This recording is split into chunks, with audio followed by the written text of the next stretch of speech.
afọ abụọ taa ka anyị bidoro ịgagharị njem ịkpakọta Igbo ọnụ. Anyị ebidola njem a mana oge erugo mgbe anyị ga-eji wee mewe ihe egwuregwu iji wee kpakọta Igbo ọnụ. Anyị na-ele anya na asọrọmpi nke sọka. Anyị nakwa ele anya na ihe gbasara mgba, ekere mgba nke ndị Igbo.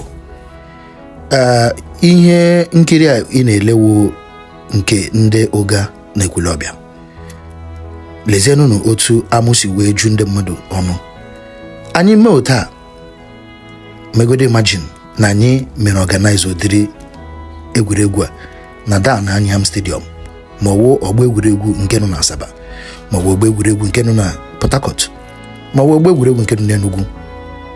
Anyị akpọkọta ụmụ Igbo abịa na-asọrọ mpi na ekere mgba. Ọ bụ ihe anyị ga-eme. Anyị ga-eme ya ka ejiri kpọkọta Igbo ọnụ. Ụmụ Igbo, oge erugo, bilienụ n'ụra. Di mkparikwensi olejie ndị ụga na ndị Ekwulọbịa yiri mgba. Ibe nna wee tụrụ ibe ọnụ eji ama onye ike ji agwụ mbe na-abụ eji ama nke nwokewe.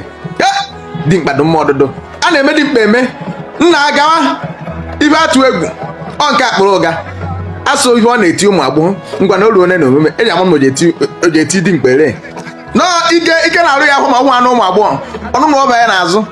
Onye okwu onye ka Ekwulọbịa na ekpegafe ahụ na ido nke ike azụ olejie di mkpa bini eji ama n'ibe oke ala akịna tụnyere Chukwuenu ya ọfịa nke aja n'azụ ọkụchasị ayọrị ntị ọkụkọrị du mmefieri ịkụkọrị yọrị ntị ịbịa mgba.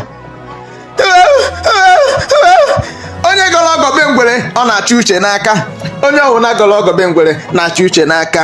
Ngwana ka anyị mara ọhụrụ onye ya na-eji agba mgbachi n'ihu aka elu. Olise bi n'igwe ife anyị na-ayọ Chukwu owu ndụdụkwa maka ibe na-ewe ama aka ji ahụ ka enyi na-abụ meri gbara mgba amakwa ife ji ahụ opimoro oisekpụ n'aka mma nna oisekpụ n'aka mma nke na-ede ka ụjọ abatara ahụ bịa enwere ebe ijere gụnụ ibe obere ka esi agba mgbawa gụnụ ka ndị a na-asụ ka ha